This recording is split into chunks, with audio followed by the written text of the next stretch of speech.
Yesus Tuhan ilahi atau hanya manusia biasa? Jika benar Tuhan, mengapa ia disalib dan mati di kayu salib? Pertanyaan itu membuat seorang pendeta muda terdiam di depan ratusan orang. Lalu, apa jawabannya? Langit sore tampak begitu cerah, membentang luas di atas sebuah kampus swasta yang megah di kota besar. Hari itu, halaman Roof Cafe kampus yang biasanya ramai dengan tawa mahasiswa dan aroma kopi, berubah wajah. Tempat itu kini disulap menjadi sebuah lokasi acara yang sangat berbeda dari biasanya. Lampu-lampu neon yang menggantung dengan artistik mengelilingi area panggung kecil di tengah ruangan, memberikan kesan modern namun tetap hangat.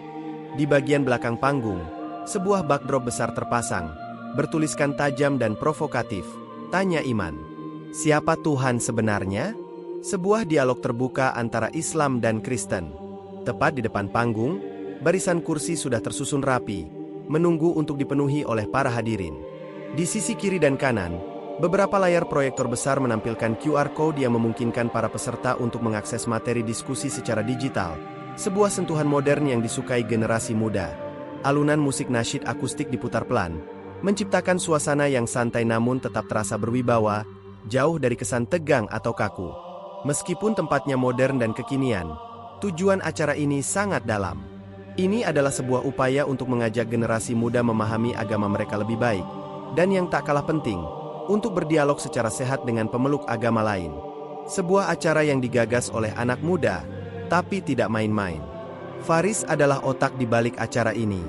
Seorang mahasiswa tingkat akhir jurusan komunikasi berusia 23 tahun.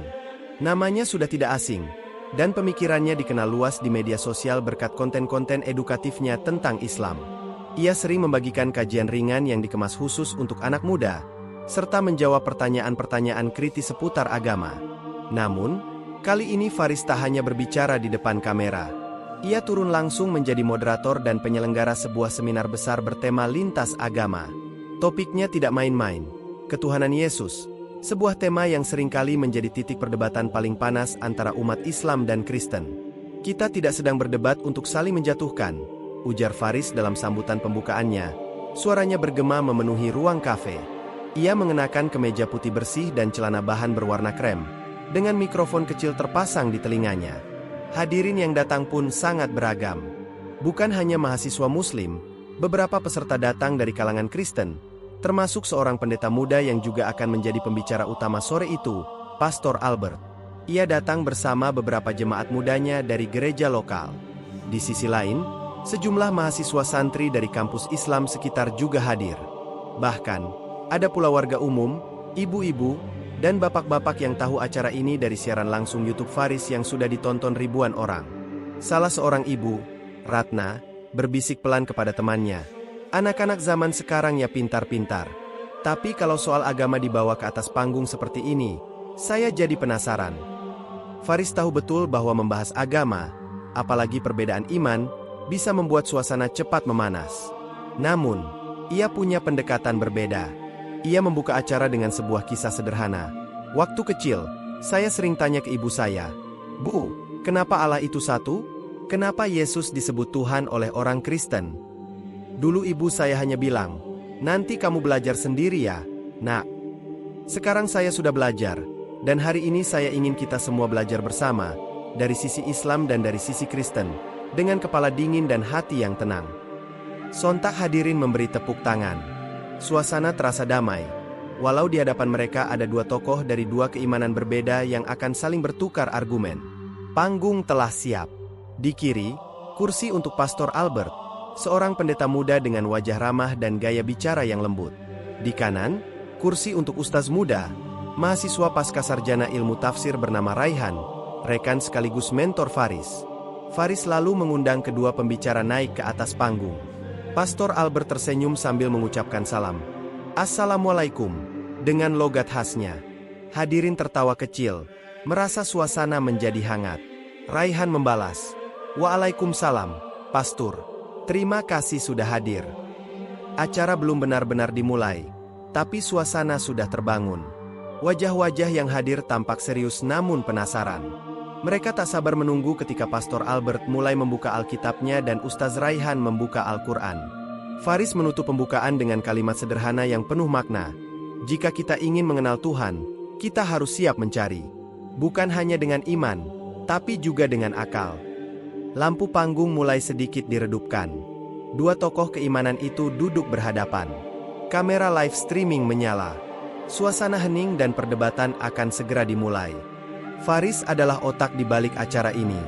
Seorang mahasiswa tingkat akhir jurusan komunikasi berusia 23 tahun. Dengan nama dan pemikirannya sudah dikenal luas di media sosial. Ia sering membagikan konten-konten edukatif tentang Islam, kajian ringan untuk anak muda, dan menjawab pertanyaan-pertanyaan kritis soal agama dengan cara yang lugas namun santun. Namun, kali ini Faris tak hanya berbicara di depan kamera. Ia turun langsung menjadi moderator dan penyelenggara sebuah seminar besar bertema lintas agama.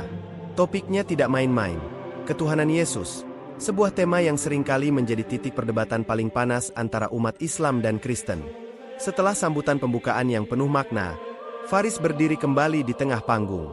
Wajahnya tampak cerah, tanpa sedikit pun terlihat gugup. Meskipun kini ia berhadapan dengan lebih dari 100 pasang mata dari beragam latar belakang. Kamera live streaming yang mengarah padanya sudah menyala, dan ribuan penonton daring menanti dari rumah masing-masing. Bismillahirrahmanirrahim, ucapnya lembut, membuka acara resmi dengan basmalah.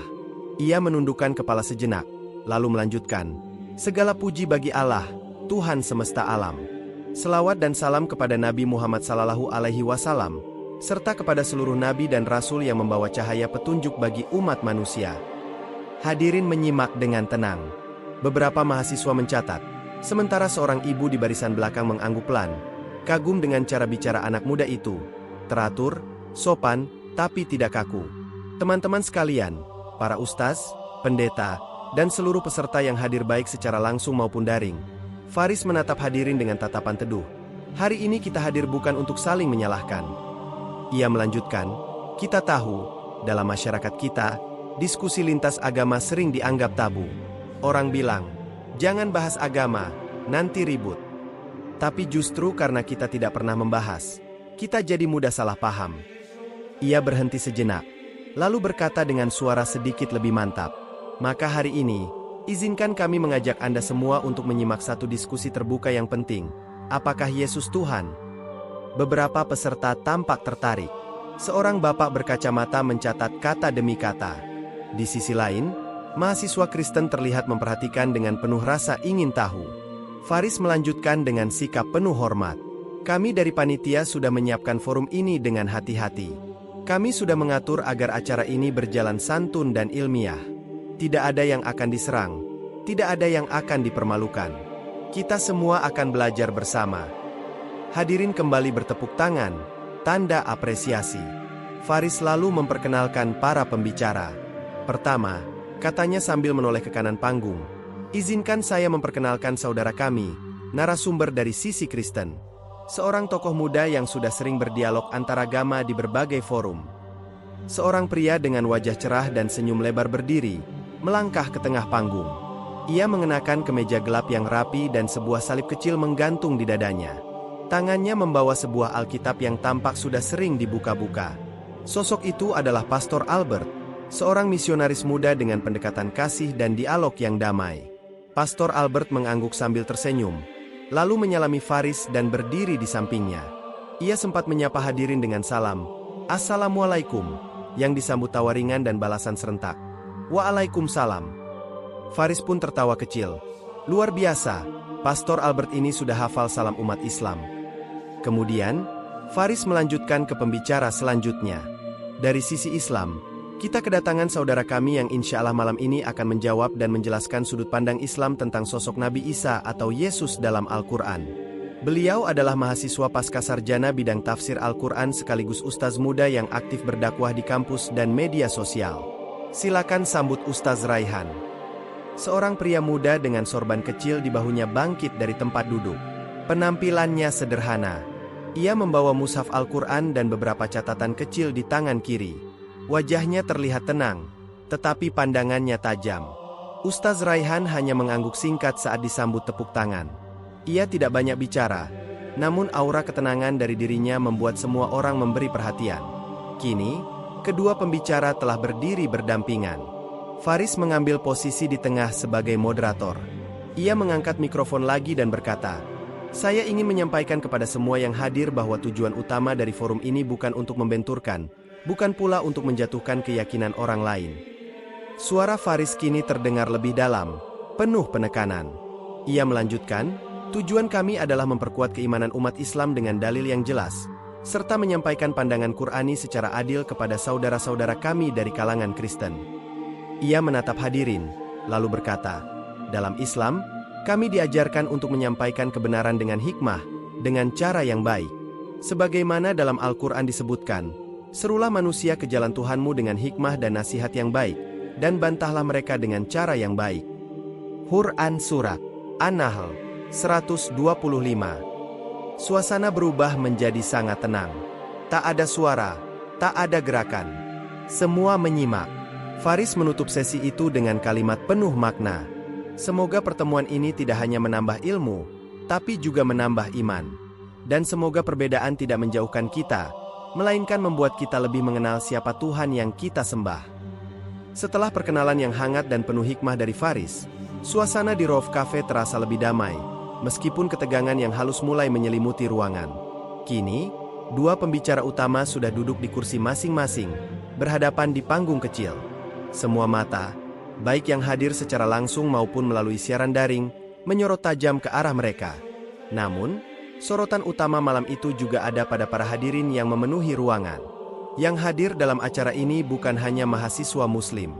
Beberapa peserta datang dari kalangan Kristen, termasuk seorang pendeta muda yang juga menjadi pembicara utama, Pastor Albert. Ia datang dengan beberapa jemaat muda dari gereja lokal. Di sisi lain, sejumlah mahasiswa santri dari kampus Islam sekitar juga hadir. Ada pula warga umum, ibu-ibu dan bapak-bapak yang tahu acara ini dari siaran langsung di YouTube Faris yang sudah ditonton ribuan orang.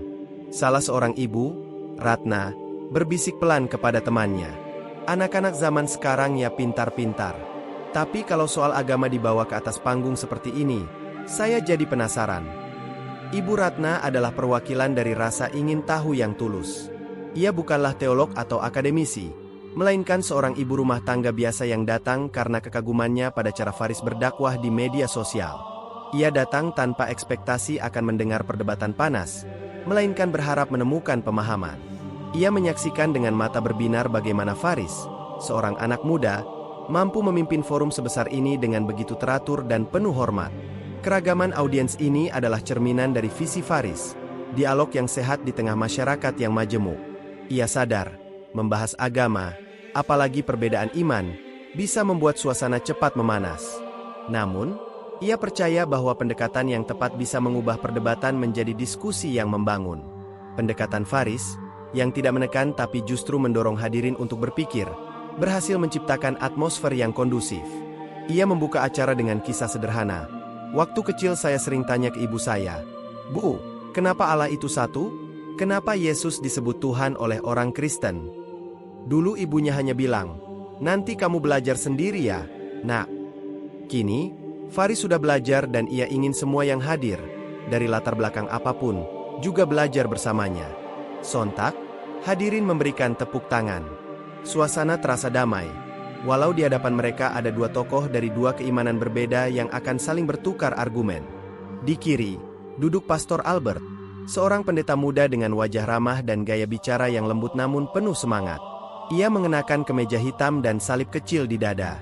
Di kanan, duduk Ustaz Raihan, mahasiswa pasca sarjana ilmu tafsir, rekan sekaligus mentor Faris. Penampilannya sederhana namun tenang. Ia membawa Al-Quran dan beberapa catatan kecil di tangan kirinya. Panggung siap. Dialog akan segera dimulai. Wajah-wajah yang hadir tampak serius namun penasaran. Mereka tak sabar menunggu ketika Pastor Albert mulai membuka Alkitabnya, dan Ustaz Raihan membuka Al-Quran. Faris menutup pembukaan dengan kalimat sederhana, "Jika kita ingin mengenal Tuhan, kita harus siap mencari. Bukan hanya dengan iman, tapi juga dengan akal." Lampu panggung mulai sedikit diredupkan. Dua tokoh keimanan itu duduk berhadapan. Kamera live streaming menyala. Suasana sunyi dan perdebatan akan segera dimulai. Setelah perkenalan dan sambutan yang memukau, suasana di Roof Cafe menjadi sangat hening. Semua mata kini tertuju pada Pastor Albert, yang duduk di kursi dengan sebuah Alkitab di pangkuannya. Ia menarik napas perlahan. Tangannya membuka lembaran-lembaran Alkitab yang tampak tua, penuh catatan kecil dan garis-garis stabilo warna-warni. Ia meletakkan buku itu di pangkuan, menoleh kepada para hadirin, lalu menatap Faris yang duduk di sampingnya sebagai moderator. Dengan suara yang tenang namun mantap, ia berkata, "Saudara-saudara yang saya hormati, saya merasa sangat terhormat bisa berada di forum ini, dan saya ingin memulai bukan dengan argumen, tetapi dengan pernyataan bahwa kasih Allah tidak memilih-milih siapa yang boleh mengenalnya." Ia berhenti sejenak. Ruangan hening. Para hadirin menahan napas, menunggu kelanjutan.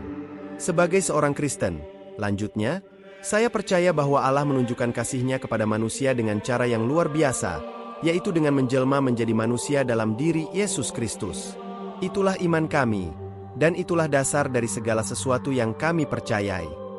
Beberapa jemaat Kristen yang hadir tampak mengangguk pelan. Pertanyaannya, kata Pastor Albert sambil sedikit mencondongkan tubuh ke depan, seolah mengajak semua yang hadir untuk berpikir, mengapa kami percaya bahwa Yesus adalah Tuhan? Ia membuka Alkitabnya dan membaca dengan suara lantang namun tenang. Pada mulanya adalah Firman.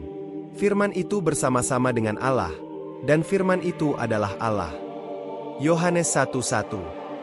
Ia menoleh ke arah Ustaz Raihan sejenak, lalu melanjutkan, "Bagi kami, ayat ini adalah dasar yang sangat kuat.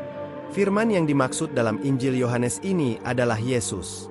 Dan ayat ini tidak mengatakan bahwa firman itu seperti Allah atau mendekati Allah, tapi secara langsung menyebut firman itu adalah Allah." Ruangan menjadi lebih hening.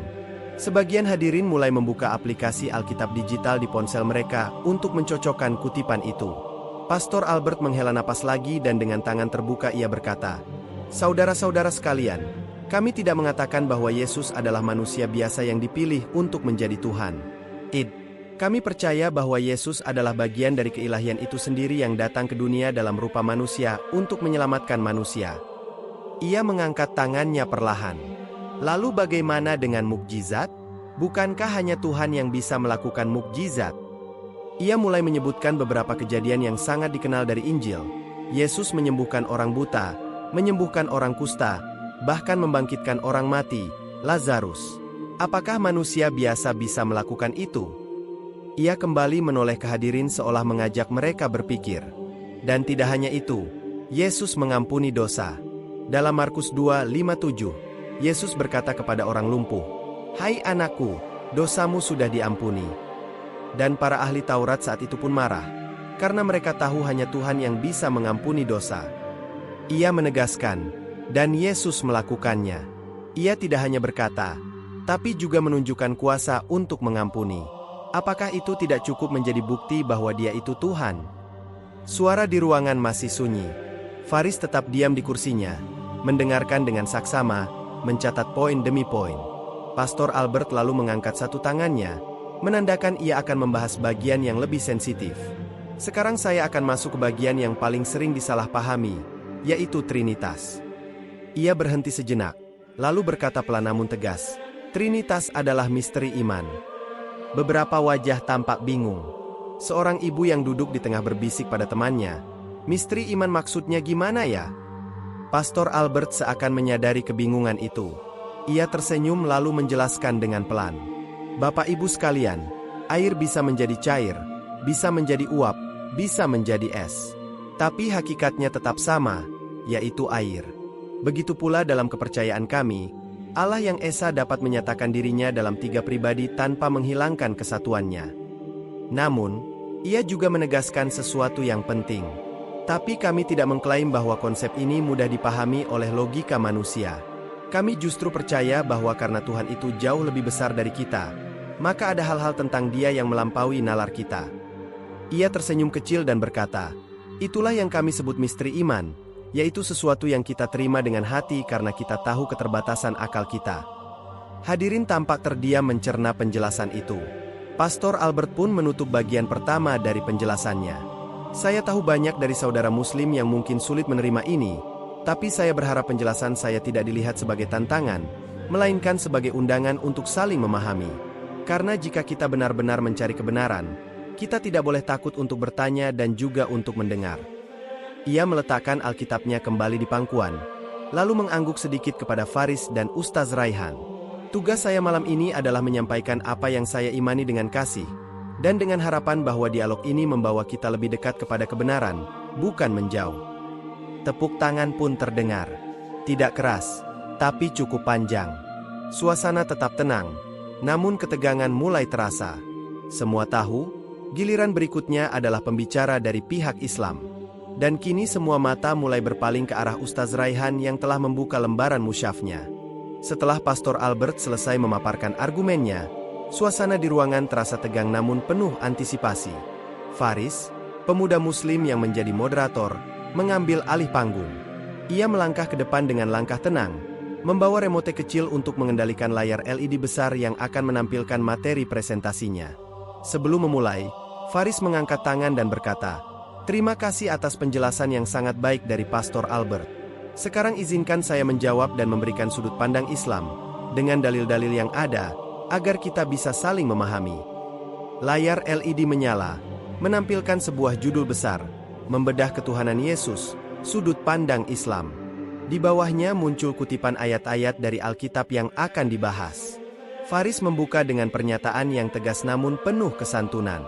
Pertama, kita harus memahami bahwa dalam Alkitab tidak ada pernyataan jelas dan eksplisit dari Yesus yang mengatakan, "Aku adalah Tuhan" atau "Sembahlah aku." Ia menyorot ayat pertama. Ini penting sekali. Mari kita lihat Yohanes pukul 14.28 yang berbunyi, "My Father is greater than I," Bapakku lebih besar daripada aku. Faris mengajak hadirin untuk merenung.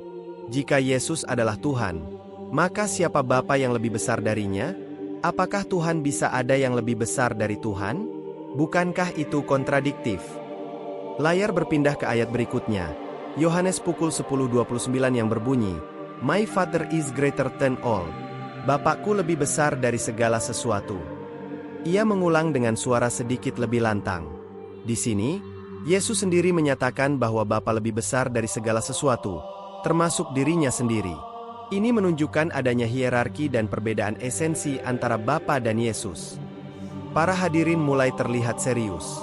Beberapa umat Kristen tampak sedikit terkejut, sementara mahasiswa Muslim mengangguk mengerti. Faris lalu melanjutkan ke poin berikutnya. Kedua, mari kita perhatikan tentang mukjizat yang dilakukan Yesus. Dalam Matius pukul 12.28 dan Lukas pukul 11.20, Yesus melakukan mukjizat bukan dengan kekuatan sendiri, tetapi dengan kuasa Allah.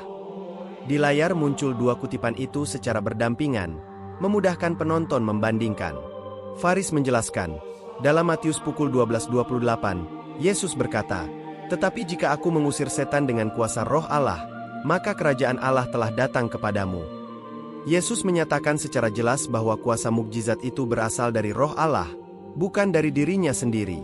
Jadi, mukjizat itu bukan bukti bahwa Yesus adalah Tuhan, melainkan bukti bahwa dia mendapatkan izin dan kekuatan dari Allah. Dengan wajah serius, ia menambahkan, kalau Yesus memang Tuhan, maka mengapa dia selalu menyebut Bapa sebagai yang lebih besar? Mengapa dia menunjukkan bahwa mukjizat dan kuasanya berasal dari Allah, bukan dari dirinya sendiri?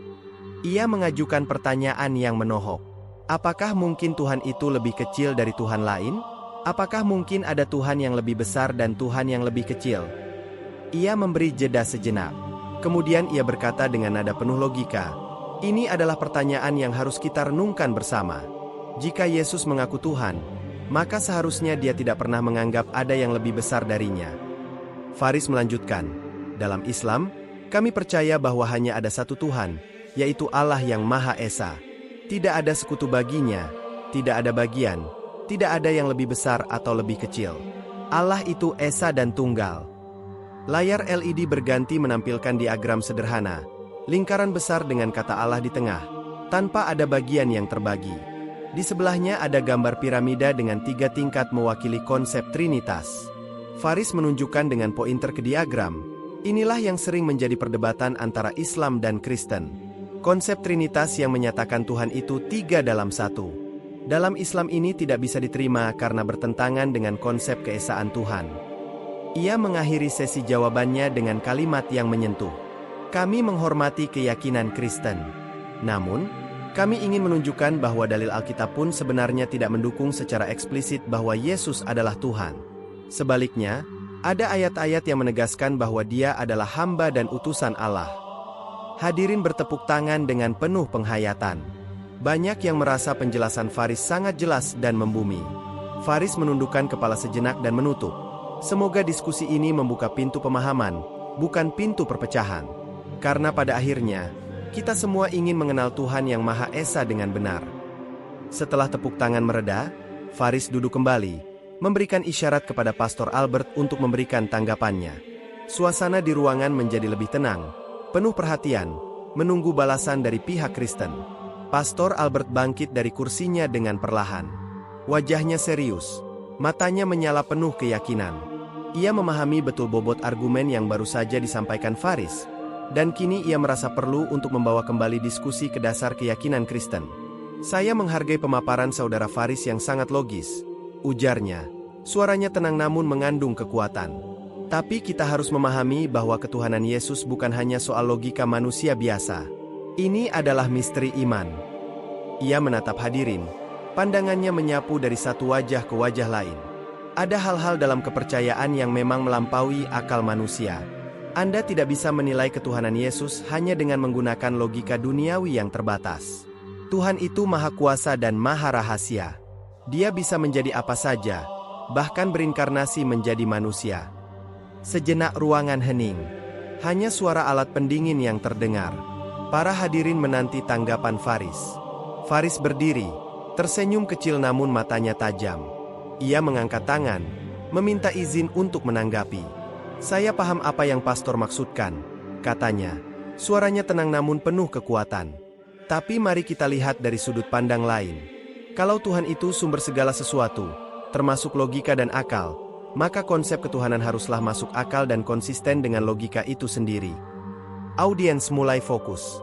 Tapi kalau logika kita menolak konsep Tuhan yang makan, tidur, dan bahkan disalib, apakah itu bukan tanda bahwa konsep itu perlu kita kaji ulang?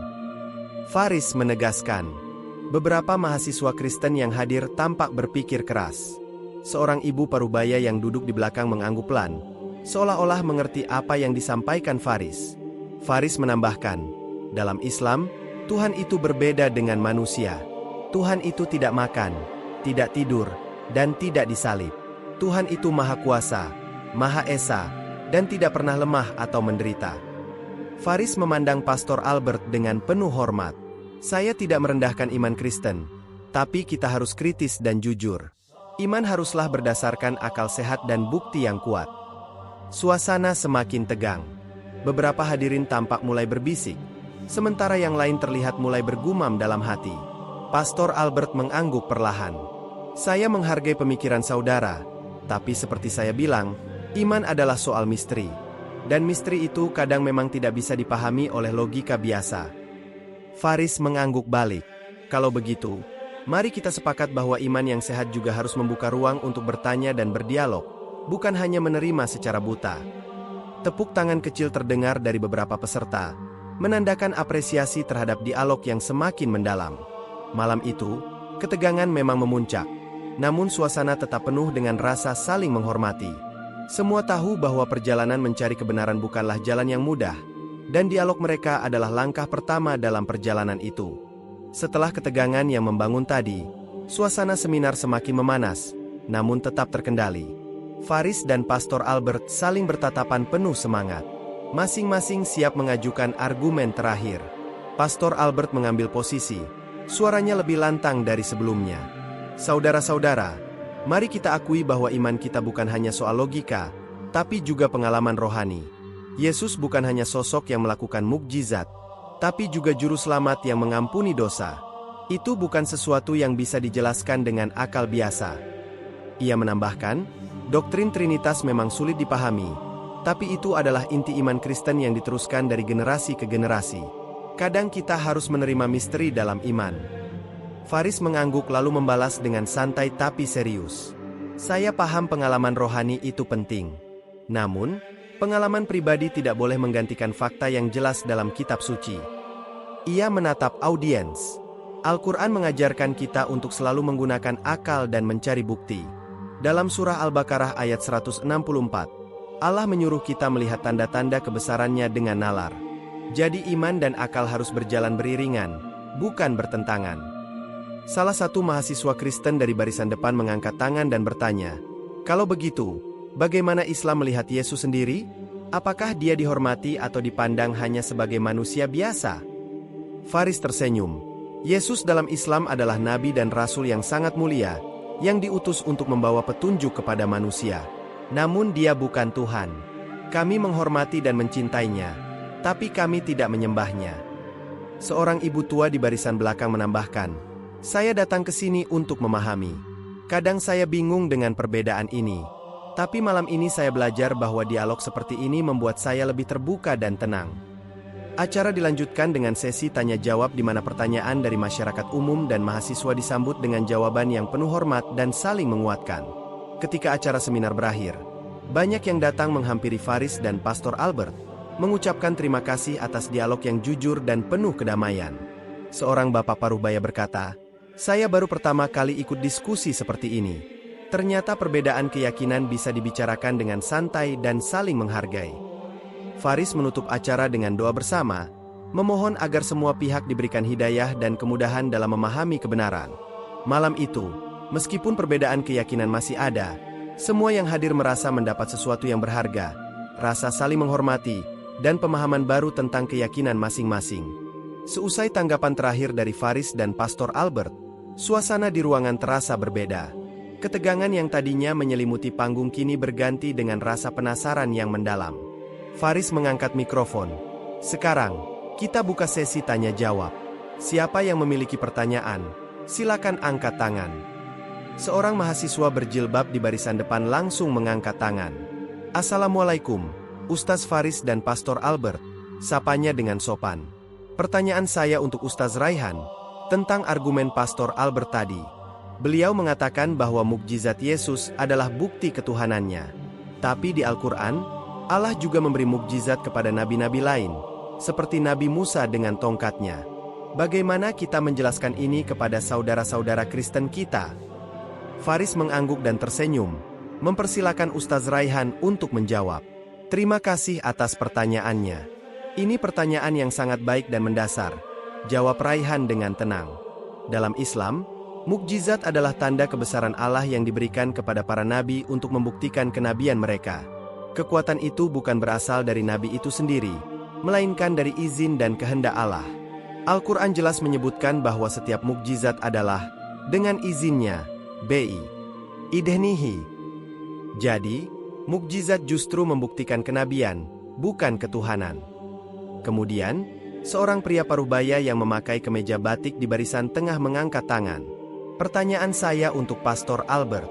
Tadi pastor menyebutkan tentang Roh Kudus yang menggerakkan mukjizat Yesus. Dalam Islam, kami mengenal Jibril atau Ruhul Kudus. Apakah itu sama? Dan bagaimana konsep ini bisa membuat Yesus menjadi Tuhan?" Pastor Albert tersenyum tulus. "Terima kasih, Bapak. Itu pertanyaan yang sering kami diskusikan. Dalam pandangan kami, Roh Kudus adalah bagian dari Trinitas, pribadi ketiga dari Allah yang Esa. Dia adalah Roh yang menghidupi dan menggerakkan segala sesuatu, termasuk mukjizat yang dilakukan oleh Yesus. Jadi, Roh Kudus bukanlah sekadar malaikat yang berbeda dari Tuhan, melainkan esensi ilahi itu sendiri. Tentu, ini adalah misteri iman, tapi ini adalah cara kami memahami bagaimana Allah bekerja di dunia," jelasnya dengan sabar. Faris menimpali, "Disinilah letak perbedaan mendasarnya. Dalam Islam, Ruhul Kudus atau Malaikat Jibril adalah makhluk yang diciptakan oleh Allah. Beliau bertugas menyampaikan wahyu, bukan bagian dari esensi Allah. Allah itu tunggal, tidak terbagi, dan tidak memiliki sekutu." Pertanyaan lain datang dari seorang mahasiswa dengan rambut acak-acakan. "Saya bukan dari salah satu agama, tapi saya datang karena penasaran.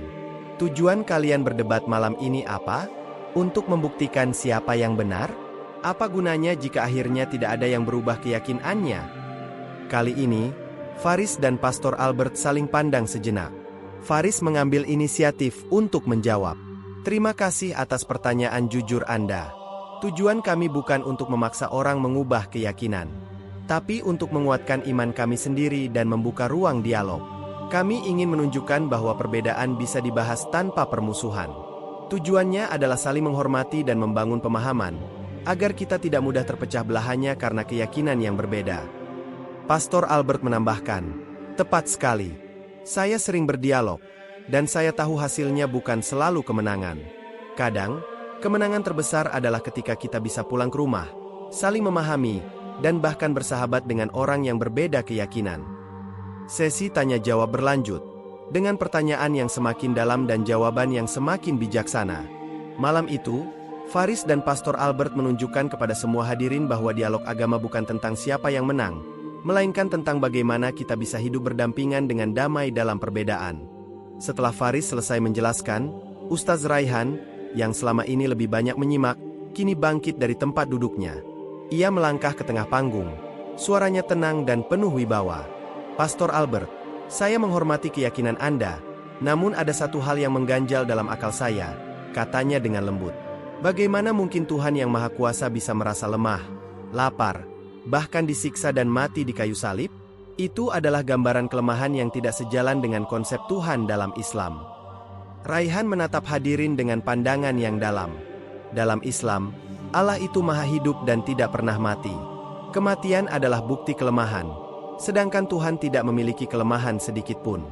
Jika Tuhan bisa mati, lalu siapa yang mengurus alam semesta saat Dia mati?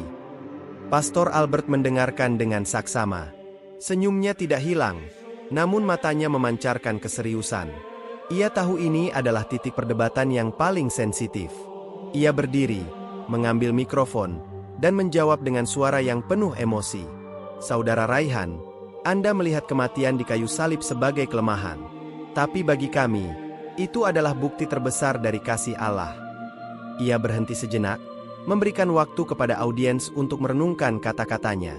"Kami percaya bahwa Yesus tidak mati karena kelemahan. Dia memilih untuk mati. Dia menyerahkan nyawanya dengan sukarela untuk menebus dosa-dosa manusia. Itu bukanlah kelemahan, melainkan pengorbanan yang tak terbatas." Pastor Albert mengangkat tangannya. "Sebab begitu besar kasih Allah akan dunia ini, sehingga Ia telah mengaruniakan anaknya yang tunggal, supaya setiap orang yang percaya kepadanya tidak binasa, melainkan beroleh hidup yang kekal." Ia mengutip dari Yohanes pukul 3:16. Kasih seperti ini, yang rela menderita dan mati demi keselamatan yang dicintai, tidak bisa dipahami dengan logika biasa. Ini adalah kasih yang melampaui akal sehat kita. Kalau Tuhan hanya duduk di surga, menyaksikan manusia menderita tanpa terlibat, apakah itu pantas disebut kasih yang sempurna? Kami percaya bahwa Tuhan, melalui Yesus, turun ke dunia, merasakan penderitaan kita, dan mati untuk menebus kita. Itulah mengapa kami menganggap Yesus adalah Tuhan, karena hanya Tuhan yang memiliki kasih yang begitu besar dan pengorbanan yang begitu agung. Pungkas Pastor Albert, suaranya bergetar penuh keyakinan. Raihan mengangguk, menghormati argumen itu. "Saya menghargai pandangan Anda, Pastor. Namun, dalam Islam, kami percaya bahwa Allah itu Maha Pengampun dan Maha Penerima tobat tanpa perlu pengorbanan darah. Setiap manusia bisa memohon ampun langsung kepadanya tanpa perantara. Konsep pengorbanan darah untuk menebus dosa ini tidak ada dalam ajaran kami." Suasana di ruangan menjadi hening. Kedua belah pihak telah menyentuh inti dari keyakinan masing-masing. Terlihat jelas bahwa perbedaan ini tidak hanya soal logika, tetapi juga soal konsep dasar tentang sifat Tuhan dan hubungannya dengan manusia. Setelah keheningan yang cukup panjang, Faris kembali mengambil mikrofon. Ia tahu, perdebatan tentang pengorbanan di kayu salib telah menyentuh inti keyakinan kedua belah pihak. Dengan bijak, ia mencoba membawa diskusi ke babak selanjutnya. "Terima kasih, Pastor Albert dan Ustaz Raihan, atas penjelasan yang sangat mendalam," kata Faris. "Kita telah mendengar bagaimana pandangan Kristen melihat penyaliban sebagai bukti kasih Allah. Sekarang, mari kita lanjutkan ke poin yang tak kalah pentingnya, kebangkitan." Ia menoleh ke arah Pastor Albert. "Pastor, dalam iman Kristen, kebangkitan Yesus adalah pilar utama. Bisakah Anda jelaskan mengapa peristiwa ini menjadi bukti terkuat dari keilahian Yesus?" Pastor Albert mengangguk. Matanya berbinar penuh semangat. Ia mengambil napas dalam-dalam, seolah hendak menyampaikan kabar sukacita terbesar. "Saudara-saudara sekalian, seperti yang saya katakan tadi, kematian di salib bukanlah akhir dari segalanya. Justru, itulah awal dari kemenangan. 3 hari setelah kematiannya, Yesus bangkit dari kubur. Bagi kami, kebangkitan adalah bukti mutlak bahwa Yesus adalah Tuhan. Lanjutnya dengan suara yang lantang dan tegas. Kematian adalah musuh terakhir manusia, dan tidak ada manusia biasa yang bisa mengalahkannya. Yesus mengalahkan maut. Alkitab mencatat, setelah bangkit, Yesus menampakkan diri kepada murid-muridnya selama 40 hari, makan bersama mereka, dan mengajar mereka. Ini bukan cerita fiksi, tapi kesaksian dari banyak orang. Ia membuka lembaran Injil Matius, bab 28, dan membacanya dengan lantang. Setelah hari Sabat, menjelang menyingsinya fajar pada hari pertama minggu itu, datanglah Maria Magdalena dan Maria yang lain, menengok kubur itu. Malaikat itu berkata kepada perempuan-perempuan itu, "Janganlah kamu takut, sebab aku tahu kamu mencari Yesus yang disalibkan itu. Ia tidak ada di sini, sebab ia telah bangkit, sama seperti yang telah dikatakannya." Kebangkitan ini, Pastor Albert mengakhiri, menunjukkan bahwa Yesus tidak hanya seorang nabi atau guru, tapi ia adalah anak Allah, yang memiliki kuasa atas hidup dan mati. Itu adalah pondasi dari seluruh iman kami. Tanpa kebangkitan, iman kami sia-sia. Mata Pastor Albert menatap lurus ke arah Ustaz Raihan, yang tetap tenang dan khusyuk. Faris kembali mengambil alih. "Terima kasih, Pastor. Sekarang, Ustaz Raihan, kami tahu pandangan Islam tentang penyaliban sangat berbeda. Bagaimana dengan kebangkitan ini?" Ustaz Raihan mengambil jeda sejenak, menghela napas perlahan. "Saudara-saudara sekalian, dalam Islam, kami memiliki keyakinan yang berbeda mengenai peristiwa ini." Ia memulai dengan suara yang lembut. Al-Quran menjelaskan dengan sangat gamblang bahwa Nabi Isa AS tidak pernah disalib dan tidak pernah mati di sana. Ia mengutip dari surah An-Nisa, ayat 157-158. "Dan karena ucapan mereka, sesungguhnya kami telah membunuh Al-Masih, Isa putra Maryam, Rasul Allah, padahal mereka tidak membunuhnya dan tidak pula menyalibnya, melainkan diserupakan kepada mereka. Dan sesungguhnya orang-orang yang berselisih paham tentang pembunuhan Isa benar-benar dalam keraguan-raguan tentang yang dibunuh itu. Mereka tidak mempunyai keyakinan tentang siapa yang dibunuh itu, kecuali mengikuti persangkaan belaka, dan mereka tidak pula membunuhnya dengan yakin. Tetapi yang sebenarnya, Allah telah mengangkatnya kepadanya, dan Allah Maha Perkasa lagi Maha Bijaksana." Raihan menatap hadirin dengan penuh keyakinan. "Jadi, menurut kami, Nabi Isa AS tidak disalib dan tidak mati di sana. Beliau diangkat secara langsung oleh Allah. Peristiwa penyaliban yang dilihat orang-orang adalah penyerupaan. Allah Maha Kuasa, dan Dia tidak akan membiarkan seorang nabi mulianya dihina dan disiksa hingga mati. Penyelamatan Nabi Isa dari kematian adalah bukti kemuliaan beliau sebagai utusan Allah, bukan bukti keilahian." Suasana kembali hening. Kini, perbedaan pandangan tidak hanya pada esensi Tuhan, tetapi juga pada detail peristiwa sejarah yang sangat krusial.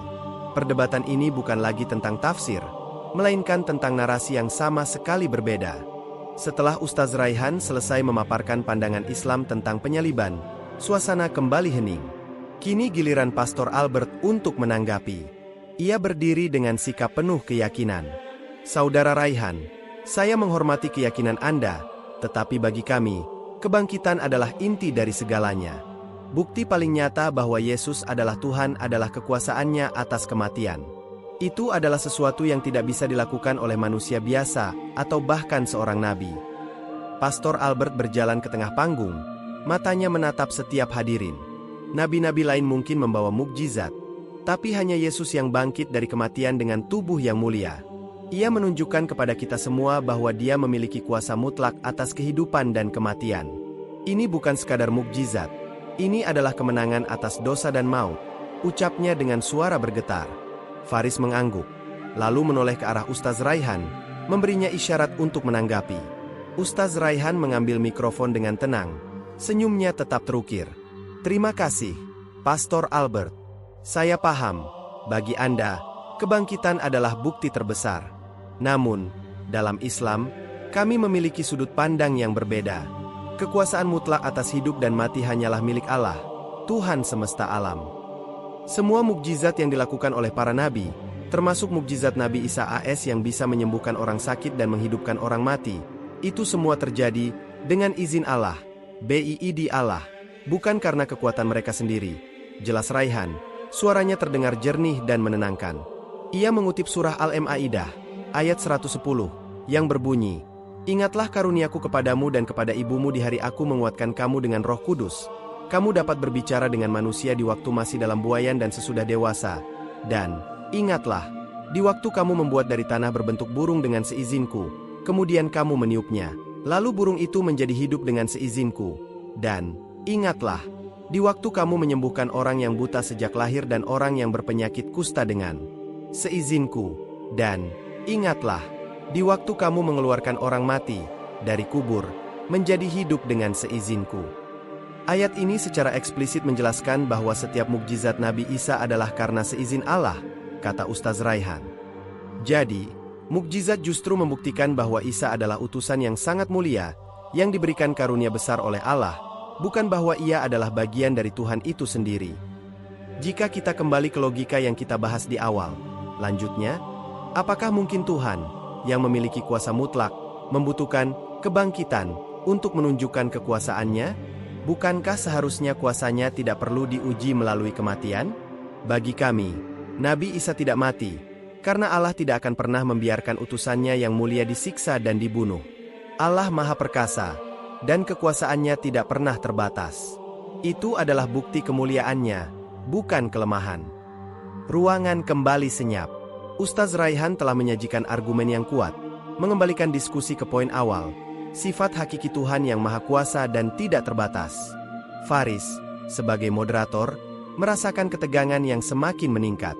Ia tahu, perdebatan telah mencapai puncaknya, dan kini mereka harus menemukan cara untuk merangkum perbedaan yang begitu mendasar ini. Setelah keheningan panjang yang mengakhiri perdebatan, Faris melangkah maju ke tengah panggung. Ia tidak lagi membawa remote atau mikrofon, seolah ingin berbicara dari hati ke hati. Matanya menatap Ustaz Raihan, lalu beralih ke Pastor Albert, dan akhirnya memandang seluruh hadirin. Suasana tegang, penuh antisipasi. Faris tahu, ia harus merangkum dua keyakinan yang saling berhadapan ini tanpa memihak. "Saudara-saudaraku sekalian, kita baru saja menyaksikan dua argumen yang sangat kuat," kata Faris, suaranya terdengar lembut namun penuh otoritas. "Di satu sisi, kita memiliki keyakinan bahwa Tuhan yang Maha Kuasa rela mengorbankan dirinya, bahkan mati, demi menebus dosa manusia. Ini adalah konsep kasih yang melampaui logika, sebuah misteri yang diterima dengan iman." Faris menoleh ke Pastor Albert. "Dan di sisi lain, kita memiliki keyakinan yang berpegang teguh pada logika bahwa Tuhan itu Maha Esa, Maha Hidup, tidak pernah mati, dan tidak akan pernah terikat oleh kelemahan manusia. Dalam pandangan ini, mukjizat adalah bukti kemuliaan utusan, bukan bukti keilahian utusan itu sendiri." Ia berhenti sejenak, memberikan waktu kepada audiens untuk mencerna kata-katanya. Jadi, intinya, kita memiliki dua pandangan yang sama-sama berdasar pada kitab suci masing-masing, tetapi melihat sifat Tuhan dengan cara yang sangat berbeda. Dalam Islam, Tuhan itu Maha Perkasa dan Maha Sempurna, tidak mungkin terlukai. Sementara dalam Kristen, kesempurnaan Tuhan juga ditunjukkan dari kesanggupannya untuk menderita dan berkorban. Faris berjalan perlahan di antara dua pembicara. "Lalu, bagaimana kita bisa menyatukan dua pandangan yang begitu berbeda ini?" tanyanya retoris. Jawabannya adalah, kita tidak perlu menyatukannya. Tujuan kita di sini bukan untuk memaksa seseorang berpindah keyakinan, melainkan untuk saling memahami dan menghormati. Saya tahu, beberapa dari Anda mungkin merasa bingung. Sebagian merasa imannya semakin kuat, sebagian lagi mungkin justru mulai bertanya-tanya. Itu wajar, Faris menenangkan. Dialog ini bukan tentang siapa yang menang atau kalah. Dialog ini tentang keberanian untuk bertanya, keberanian untuk mendengar, dan kerendahan hati untuk mengakui bahwa jalan menuju kebenaran bisa sangat beragam. Malam ini, kita telah melihat bahwa perbedaan keyakinan bukan hal yang harus ditakuti. Sebaliknya, ia bisa menjadi pintu untuk mengenal satu sama lain dengan lebih baik. Perbedaan adalah takdir Allah, Faris melanjutkan, tapi perselisihan dan permusuhan adalah pilihan kita. Ia mengakhiri monolognya dengan penuh haru. Semoga kita semua pulang dari sini tidak hanya dengan tambahan ilmu, tetapi juga dengan hati yang lebih lapang, dan penghargaan yang lebih dalam terhadap sesama, terlepas dari apa yang kita yakini. Faris lalu mengundang seluruh hadirin untuk mengajukan pertanyaan secara terbuka. Suasana yang tadinya penuh ketegangan kini berubah menjadi rasa ingin tahu yang besar. Tangan-tangan mulai terangkat, dan Faris mempersilakan seorang mahasiswa di barisan depan untuk bertanya. Setelah monolog Faris yang mengharukan, suasana di rooftop cafe berubah drastis. Ketegangan mencair, digantikan oleh gelombang rasa ingin tahu. Faris melambaikan tangan ke arah seorang mahasiswa di barisan depan yang telah mengangkat tangan sejak tadi. "Silakan, saudara," kata Faris dengan ramah. "Sebutkan nama dan pertanyaan Anda." Seorang pemuda berjaket denim, dengan wajah yang tampak serius, berdiri. "Terima kasih, Pak Faris. Nama saya Bima. Saya seorang mahasiswa Kristen. Saya datang ke sini karena saya bingung. Kita sudah bicara soal ayat-ayat, logika, dan misteri. Tapi pertanyaan saya sederhana, bagaimana saya bisa tahu mana kebenaran yang sesungguhnya? Di tengah banyaknya perbedaan ini, bagaimana saya bisa yakin bahwa iman saya itu benar?" Pertanyaan Bima yang jujur dan menyentuh itu disambut keheningan. Ini adalah pertanyaan yang ada di benak banyak orang, bukan hanya yang hadir di sana. Faris menoleh ke Ustaz Raihan. "Ustaz, mungkin Anda bisa menjawab pertanyaan Bima dari sudut pandang Islam." Ustaz Raihan tersenyum hangat, seolah memahami kegundahan pemuda itu. Ia mengambil napas perlahan. "Saudara Bima, pertanyaan Anda sangat bagus dan otentik. Dalam Islam, keyakinan itu tidak hanya soal hafalan ayat, tapi juga soal perasaan di hati yang sangat dalam. Kami menyebutnya dengan ketenangan jiwa, Tuma, N. Natal nafs. Ketika seseorang menemukan kebenaran, hatinya akan merasa tenang. Al-Quran dan Sunnah mengajarkan kita untuk mencari kebenaran dengan akal dan hati. Islam menyuruh kita untuk berpikir, merenung, dan melihat tanda-tanda kebesaran Allah di alam semesta, di dalam diri kita sendiri, jelas Ustaz Raihan. Jadi, ketika Anda berinteraksi dengan ajaran Islam, tanyakan pada diri Anda, apakah ini membawa kedamaian? Apakah ini selaras dengan akal sehat dan hati nurani saya? Apakah ini menyempurnakan kebaikan dalam diri saya? Jika jawabannya, iya, maka itulah petunjuk bahwa Anda berada di jalan yang benar. Iman yang benar akan membuahkan amal yang baik. Bima, ketika Anda melihat buahnya, Anda tahu pohonnya. Tutup Ustaz Raihan, menepuk bahu Faris. Faris mengangguk, lalu memberikan mikrofon kepada Pastor Albert. "Pastor, bagaimana menurut Anda?" Pastor Albert mengambil alih mikrofon. "Bima, saya sangat menghargai pertanyaanmu. Saya tahu perasaan itu. Ada kalanya kita merasa sendirian dan ragu," katanya dengan suara lembut dan empatik. "Dalam Kristen, kita tidak mencari kebenaran melalui logika saja, tetapi melalui hubungan pribadi dengan Yesus Kristus. Saya tidak bisa menjanjikan jawaban yang mudah, tetapi saya bisa menjamin pengalaman pribadi. Bagi saya dan jutaan umat Kristen di luar sana, bukti nyata dari kebenaran adalah hidup yang telah diubahkan." Lanjutnya, "Ketika saya menerima Yesus sebagai Tuhan dan Juru Selamat, hidup saya tidak lagi sama. Dosa-dosa saya diampuni, hati saya yang tadinya penuh kebencian menjadi penuh kasih, dan saya memiliki harapan yang tidak akan pernah hilang. Inilah yang kami sebut Roh Kudus yang bekerja dalam hati kami, memberikan kesaksian bahwa iman kami nyata." Ia menatap Bima. "Saya percaya, kebenaran itu bukan hanya sekadar teori, melainkan pribadi yang bisa Anda kenal. Jika Anda ingin tahu, cobalah untuk mengenal dia secara pribadi. Berdoa, membaca Alkitab, dan rasakan kehadirannya. Itulah bukti terbesar yang bisa Anda temukan." Jawaban dari kedua pembicara tidak membenturkan, melainkan saling melengkapi. Faris mengambil kembali mikrofon. "Terima kasih banyak, Bima, Pastor, dan Ustaz. Ini menunjukkan bahwa terlepas dari perbedaan pandangan, kita semua mencari hal yang sama, kedamaian, kebenaran, dan petunjuk dalam hidup." Ia mengakhiri sesi pertanyaan dengan senyum tulus. "Malam ini kita tidak mendapatkan semua jawaban, tapi semoga kita mendapatkan keberanian untuk terus mencari." Faris menutup acara dengan doa, memohon agar pertemuan malam itu menjadi berkah bagi semua yang hadir, baik yang imannya semakin kuat maupun yang hatinya terbuka untuk bertanya. Suasana yang tadinya formal perlahan mencair. Tidak ada yang terburu-buru pulang. Beberapa peserta berdiri dari kursi mereka dan langsung menghampiri Faris dan Ustaz Raihan, sementara yang lain berdatangan ke arah Pastor Albert. Seorang ibu yang tadi berbisik pada temannya, kini dengan berani menyalami Faris. "Nak, terima kasih banyak. Saya jadi lebih tenang mendengar penjelasan kalian. Saya jadi tahu, ternyata tidak ada yang perlu ditakutkan dari perbedaan."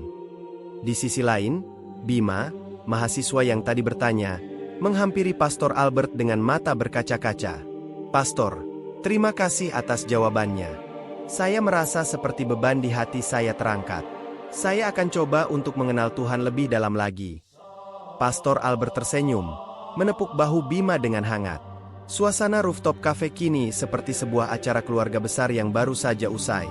Orang-orang saling menyapa, bertukar nomor kontak, dan melanjutkan diskusi kecil di sudut-sudut ruangan. Musik akustik kembali mengalun, mengiringi tawa dan percakapan ringan yang penuh makna. Setelah para hadirin perlahan meninggalkan tempat acara, hanya Faris, Ustaz Raihan, dan Pastor Albert yang tersisa. Mereka bertiga duduk bersama di meja kecil di sudut panggung. Botol-botol air mineral yang sudah kosong berserakan. Keheningan yang ada terasa berbeda, bukan lagi keheningan tegang sebelum perdebatan, melainkan keheningan penuh hormat. Pastor Albert memecah keheningan itu. "Raihan, Faris, saya harus jujur. Saya sangat terkesan. Bukan hanya dengan argumen kalian yang tajam, tetapi dengan cara kalian menyampaikannya. Penuh hormat dan kasih." Ustaz Raihan tersenyum tenang. "Terima kasih, Pastor. Kami juga merasa demikian. Anda memaparkan keyakinan Anda dengan begitu lembut, tetapi jelas. Itu bukan hal yang mudah dilakukan. Saya tahu, beberapa poin dari saya mungkin tidak bisa diterima secara logika, tapi saya berharap malam ini kami bisa menunjukkan bahwa kami, umat Kristen, juga punya dalil dan dasar iman yang kuat," kata Pastor Albert. Faris mengangguk. "Itu sudah sangat jelas, Pastor. Tujuan kami memang bukan untuk menyalahkan, tapi untuk membuka pemahaman. Dan alhamdulillah, tujuan itu tercapai."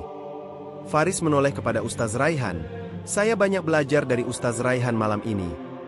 "Faris, kamu adalah moderator yang luar biasa. Saya bangga denganmu," kata Ustaz Raihan. "Kamu tidak hanya fasih berbicara, tapi hatimu juga tulus. Itulah yang membuat acara ini berhasil." Faris menunduk, sedikit malu dipuji. Ia kemudian menatap Pastor Albert. "Pastor, saya ingin mengucapkan terima kasih secara pribadi. Anda datang ke sini dengan niat baik dan hati yang terbuka. Ini sangat berarti bagi kami. Saya harap, ini bukan pertemuan terakhir kita." Pastor Albert tersenyum tulus. Ia mengulurkan tangannya. "Tentu, Faris. Tentu saja. Saya senang bisa mengenalmu. Dan saya percaya, kita tidak perlu sepakat untuk bisa saling menyayangi sebagai sesama manusia. Mungkin di lain waktu, kita bisa membahas topik lain. Misalnya, bagaimana Islam dan Kristen melihat peran Nabi Ibrahim atau Nabi Musa." Faris menyambut jabat tangan itu dengan erat. "Itu ide yang bagus, Pastor. Tentu saja." Malam itu, di bawah kerlip lampu neon yang mulai diredupkan, tiga pemuda dari dua keyakinan berbeda duduk bersama. Mereka mungkin tidak menemukan titik temu dalam perdebatan tentang keesaan Tuhan, tetapi mereka menemukan sesuatu yang lebih berharga, sebuah jembatan yang kokoh, dibangun di atas fondasi hormat dan kasih. Malam semakin larut. Langit di atas kampus terasa lebih tenang setelah ribuan pasang mata menyaksikan sebuah dialog yang mengubah pandangan. Faris berdiri di tengah panggung yang kini kosong, menatap kursi-kursi yang sudah rapi. Ia merasa lelah, namun jauh di dalam hatinya, ada perasaan puas yang tak tergantikan. Proyek besar yang ia gagas telah usai, dan hasilnya melampaui ekspektasinya. Tujuannya bukan untuk memenangkan argumen, melainkan untuk membuka hati. Dan ia merasa, malam itu, banyak hati yang terbuka. Ustaz Raihan menghampirinya, menepuk pundaknya dengan lembut. "Faris, kamu sudah melakukan hal yang luar biasa," katanya. "Rasulullah mengajarkan kita untuk berdakwah dengan hikmah, dan kamu telah melakukannya dengan sangat baik malam ini. Bukti kebenaran tidak datang dari kekerasan suara, tapi dari kekuatan dalil dan kelembutan hati." Di sudut lain, Pastor Albert membereskan Alkitab dan beberapa catatan kecilnya. Ia tersenyum ketika melihat Faris dan Ustaz Raihan. "Saya jadi berpikir, Raihan," katanya sambil melangkah mendekat. "Selama ini, kami terbiasa berdialog dengan orang yang siap berdebat. Tapi malam ini, kami berhadapan dengan orang yang siap mendengarkan. Itu membuat kami juga harus lebih banyak mendengarkan. Faris tersenyum. Itulah yang kami harapkan, Pastor. Bahwa dialog bukanlah ajang pertarungan, tapi ajang pertukaran. Saya belajar banyak tentang Islam malam ini, dari cara kalian memandang Tuhan Yang Esa. Itu adalah sebuah keindahan yang saya hargai, ujar Pastor Albert. Meskipun iman kami berbeda, malam ini saya merasa kita berada di satu perahu yang sama, perahu kemanusiaan. Ketika mereka bertiga berjalan keluar dari area kafe, melewati lampu-lampu neon yang mulai dimatikan, keheningan terasa berbeda.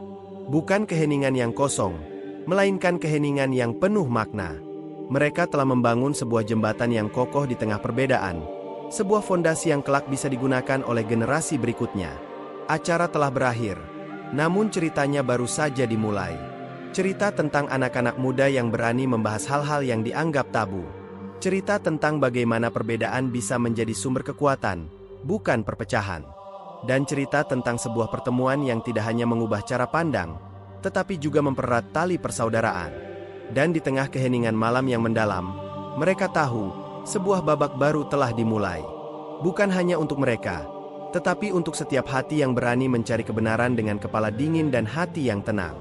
Perdebatan mungkin telah usai, namun perjalanan untuk mengenal Tuhan dengan benar adalah sebuah perjalanan yang akan terus berlanjut.